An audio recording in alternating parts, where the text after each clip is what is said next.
Alright guys, I'm going to try that 20 gauge 3-inch 18 pellet number 2 one more time. Got a roll crimp, Stoker 20 gauge, full choke.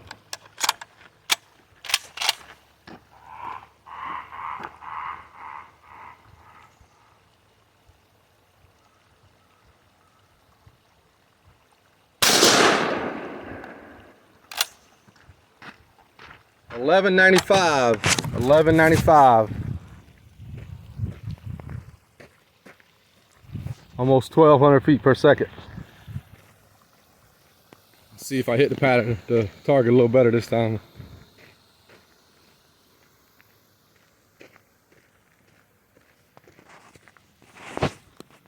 And that's at 40 yards.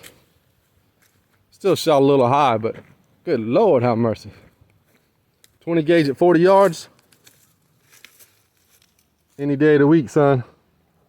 1, 2, 3, 4, 5, 6, 7, 8, 9, 10, 11, 12, 13, 14, 15, 16, 17, and 18. That's 18 number 2 bucks, 3-inch 20 gauge at 40 yards. That's probably a 12-inch circle. That's holding it, son.